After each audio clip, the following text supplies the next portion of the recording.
Hollywood, 1989. Amid the glitz and the glitter of a bustling young Disney World at the height of its golden age, the Disney MGM Studios was a star in its own right, a beacon for the show business elite. Then, something happened that changed all that.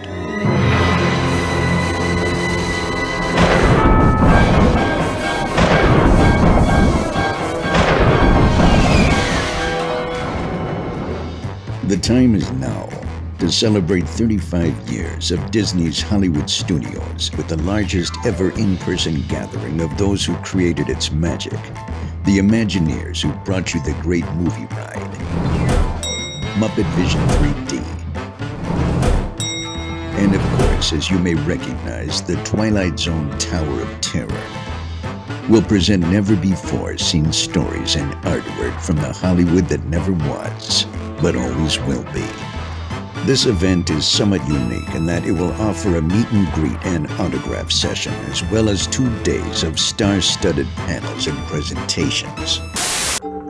We invite you, if you dare, to register at stage89.com to attend this event either in person or via streaming, or just to get more information. And all event proceeds travel directly to Give Kids the World Village.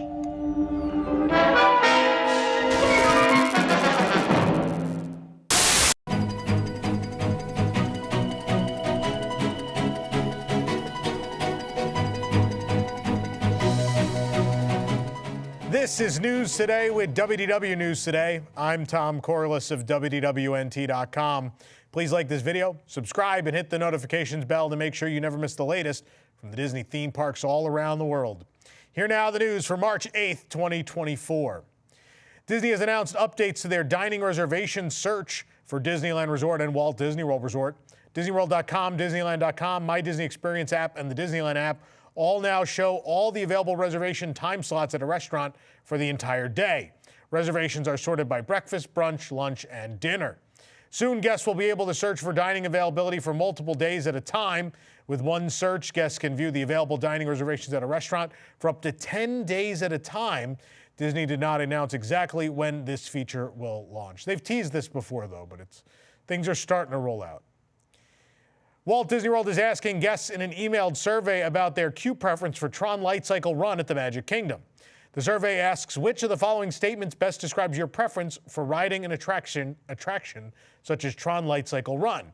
The response options are: I prefer the virtual queue system, I prefer the traditional standby queue system, not interested in riding an attraction like TRON Light Cycle Run, and those are the options. The roller coaster has not had a standby queue available since its grand opening almost a year ago. Guests have only been able to use a virtual queue or purchase individual Lightning Lane access. Guests can attempt to join the virtual queue with the My Disney Experience app at 7 a.m. or 1 p.m. At 7 a.m. you don't need to be in the park, but at 1 p.m. you sure do. Guests can only join the virtual queue once per day, and virtual queue boarding groups are limited and not guaranteed. They are notified via the app when their boarding group is called and have a limited amount of time to then board the attraction, which is true at TRON. Individual Lightning Lane prices vary depending on the day, with the TRON ride price about $20 in recent weeks. In a now deleted post on Instagram, Michael Leon Woolley, who provided the voice of Louis in Disney's animated film The Princess and the Frog, shared some insight on 2 character animatronics that will be a part of Tiana's Bayou adventure. Woolley's Instagram reel shared on March 6th included a virtual ride-through of Tiana's Bayou adventure, a fan-made rendering that was previously posted on TikTok by user ThemeParkR. In the caption, Woolley described what he's seen of his character animatronic, saying, "Tiana's Bayou adventure, it's going to be amazing. Saw one of the animatronics of Louis, over 7 feet, weighing a ton with 35 motors, making his arms, legs, tail, head, and belly move. Disney magic." In the comments on his post, fellow The Princess and the Frog cast member Jennifer Cody, who voiced Charlotte LaBeouf, said, "OMG, so excited." Woolley responded that he had seen the Charlotte animatronic and that she's beautiful. Cody replied that she is visiting Walt Disney World in April to see the animatronic as well as Woolley, seemingly confirming an on-site visit before the opening of the ride this summer. Still from Destination D23's live stream in 2023 shows where Josh D'Amaro showed off footage of the Louis animatronic, at least without his skin on. We got a little preview, but yeah, I mean, the animatronics are great. The fact that we're getting a Charlotte LaBeouf, This gives me, again, I've said this before, it gives me those Enchanted Tale of Beauty and the Beast vibes. That ride in Tokyo, they built animatronics of characters I never thought we would see animatronics of, right? Like the maid from Beauty and the Beast. She's there in human form as an animatronic. It's insane. Like all those characters, Lumiere, Cogsworth, Mrs. Potts, Chip as humans in animatronic form. It feels like we're going down the same route with Tiana's Bayou Adventure, which is cool. Former Imagineers Frank Mezzatesta and Jim Scholl both posted on X, formerly Twitter, this week alluding to test track cars flying off the track during the ride's initial testing back in 1997. Mezzatesta shared a photo of a die-cast test track vehicle writing, "From 1997 GM test track car. This project gave me PTSD, so I bought this and then just put it away. It's the story that cannot be told, and few Imagineers are left that know what happened that year." Scholl reshared the post stating, "Add my list to the list of people who know. There are photos taken by guests documenting the result of the event." Of course, Test Track replaced the World of Motion at Epcot. The original ride closed in January of '96, and the new ride was supposed to open in the spring of 1997, but the creation of Test Track was plagued with issues, causing it to be delayed until it finally soft opened in December 1998 and officially in March of 1999. We're actually celebrating 25 years of Test Track right now. Though Mezzatesta and Scholl didn't state outright what happened with the ride, they're likely referring to an incident in which a Test Track vehicle flew off the track. The vehicle was carrying sandbags and not people. When it was supposed to slow down and make a turn, the car instead left the track and hit a wall, supposedly at 20 miles an hour, according to a 1997 Orlando Sentinel article. Disney officials, including then Epcot Vice President George Kalogridis, now the president of Disney Segment Development and Enrichment, refused to confirm the crash. "We are in a test phase and we are intentionally pushing the limits," Kalogridis told the Sentinel at the time. "There are lots of activities that take place when you push any technology to the limits. There are lots of things you cause to have happened. We want to make sure it's safe." GM Test Track, of course, was a first-of-its-kind attraction that had never been attempted before, so it's understandable that it faced a number of problems. Eventually, the ride system was implemented for the ill-fated Rocket Rods at Disneyland, as well as the highly successful Radiator Springs Racers at California Adventure and Journey to the Center of the Earth at Tokyo Disney Sea. And of course, those two latter attractions are considered by many to be the very best ever produced by Walt Disney Imagineering. So, story is a happy ending, but I thought it was important to bring this story up because, you know, us older Disney fans who were around during that time certainly remember those rumors. And for me, that was pre-internet access. I remember just going to the little preview center that was outside the building, and people were talking about it. And cast members were speculating. Obviously, the cast members weren't told anything either. But people were speculating about it because, again, you know, I remember vividly seeing that big banner that said spring 97 and then fall 97 and then spring 98 and then soon. It just kept getting updated. So, you know, we talk about the TRON delays, but I mean, TRON was a forced delay, right? That was their decision. Test Track they were going to try to deliver that thing in like 13 to 15 months, and it was just too complicated to do. And I mean, eventually they did it, and it's a great ride system and a fun attraction. This program is brought to you by our official travel agent sponsor, Be Our Guest Vacations. Your dream vacation begins with Be Our Guest and their concierge team of expert vacation planners. Head on over to beourguestvacations.com/WDWNT, and their team will design your next magical vacation, from the Walt Disney World and Disneyland Resorts to Disney Cruise Line to Adventures by Disney and more. They're also able to book unforgettable VIP tours where you and your group can experience the ultimate park day. And the best part is their concierge services are 100% free, so book today. An audio animatronic from the Great Movie Ride, the classic Disney's Hollywood Studios attraction that closed in 2017, is now for sale on eBay. Seller Disney Props is offering this pre-owned mummy animatronic from the Egyptian temple scene for the buy-it-now price of $13,000. Only local pickup from Tampa, Florida is available. This is Mummy number 4, supposedly, which appeared in Scene 6, Lost Temple. It has 3 pneumatic air-powered functions, a head lift, a right arm forward, and left arm forward. The following photo from the eBay listing shows the exact mummy in the original home it had on the Great Movie Ride. So I know a couple of these are out there. This one was in a Van Eaton auction not long ago. I think it went for about this price, maybe even a little less. So I know many people ask me, Tom, are you going to get it? No. I think that's too much. Like, look, I love the Great Movie Ride, and I'm still holding out hope to own like a piece of that ride that means something to me. I unfortunately don't.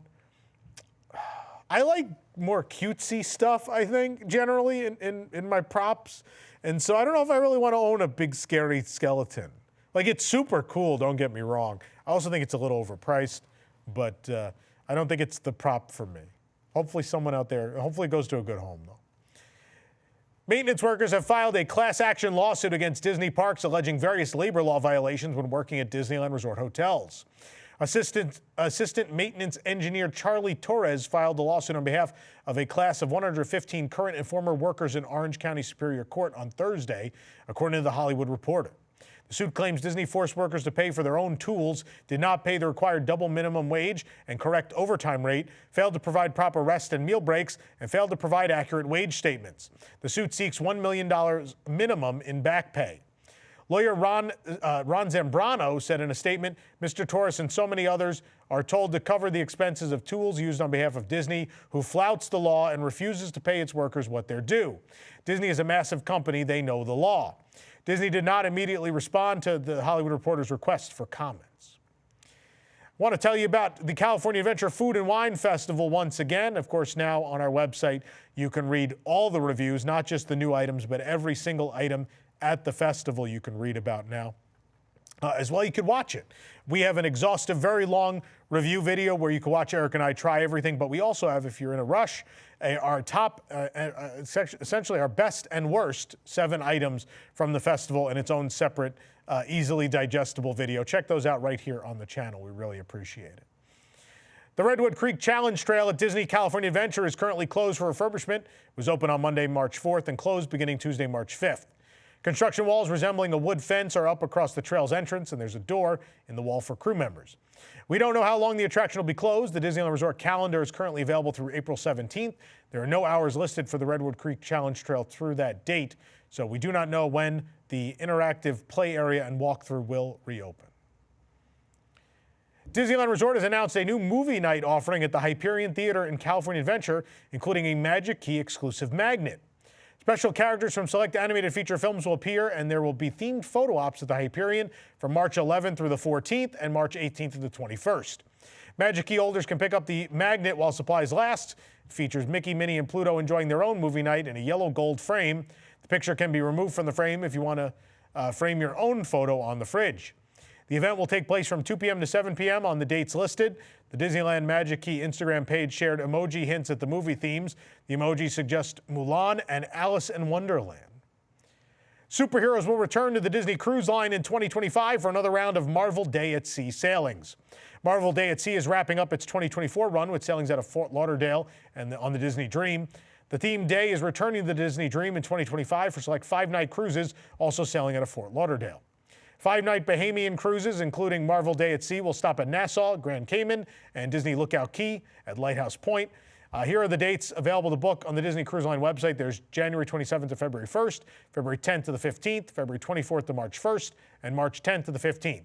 For the 5-night Western Caribbean cruises, including the Marvel Day at Sea, stopping at Cozumel, Mexico, and Castaway Key, here are the available dates. There's February 1st to the 6th, February 15th to the 20th, March 1st through 6th, March 15th through 20th, as well. The Marvel Day at Sea description reads, Disney Cruise Line is journeying through the Marvel universe with more than 30 superheroes and villains. Get ready to take a stand with fan favorites like Spider-Man, Captain Marvel, Captain America, Mighty Thor, Shang-Chi, Black Panther, Thor, Loki, Black Widow, and more during a heroic day at sea. Enjoy thrilling activities and one-of-a-kind entertainment available on select 5-night cruises from Fort Lauderdale in the Bahamas and the Western Caribbean. In addition to Marvel character meet and greets, guests can enjoy various entertainment offerings like Marvel Heroes Unite. It's a nighttime spectacular featuring incredible stunts, dazzling special effects, and jaw-dropping pyrotechnics. Guests can learn about the mystic arts with Doctor Strange, Agatha Harkness, and Sorcerer Supreme Wong during Strange Academy, a spellbinding spectacular. The Wakandan Dora Milaje will demonstrate their moves in the ship's atrium, and a tribute to Captain America features big band song and dance numbers. Other activities include movie screenings, trivia, and Animation Academy. As previously announced, Studio One at the Walt Disney Studios Park in Paris will close for a major reimagining beginning in April of 2024. We now have an updated date for the year-long closure. Restaurant en Coulisses, Legends of Hollywood, and Hollywood Jewel Box will all be closed on April 25th, including all of Studio One will be closed beginning that day. April 24th will be the last day to enjoy the space. Studio One is an enclosed building, but it is the park's entrance, acting like a Main Street USA. It's currently decorated to resemble a studio with sets and backstage theming. A restaurant en coulisses is meant to make guests feel like they're taking their catered meal break on a movie set. According to plans unveiled last summer, the restaurant will become a movie premiere garden party. The facades around the restaurant will be replaced with large trees. Restaurant capacity will be increased to 530 guests. There will be a single line with 8 checkout stations, and the park entrance will also get a new awning to make the building look like a cinema. Studio One is scheduled to reopen in April of 2025. During the closure, a side alley will become the park's main entrance. Since November, construction has been underway outside of the building, but this is obviously a big project. You know, they're probably not doing as much as they should to fix this park, easily the worst Disney park in the world.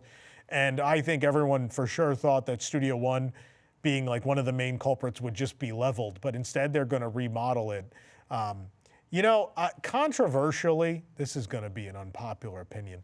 I like Studio One. I think it's kind of fun in there. Like the restaurant is terrible, right? En coulisses, the food is inedible, and the interior is mostly, it just looks like the wood walls on the side of our set here. But I like the facades and the fixture. It gives me old MGM vibes, and so there's a nostalgic thing there for me. But if you're not going to keep that, I would level it. I would start over, but that's not what they're going to do. Disney legend Carl Bongirno, a financial leader who began his Disney career in 1963, passed away this week at age 86. Bongirno's roles at Disney included treasurer for WED Enterprises, that's WDI, and a director of the finance division during the development of Walt Disney World Resort. He retired in 1989. The Walt Disney Company shared the following tribute. Disney legend Carl Bongirno passed away on March 5, 2024 at age 86.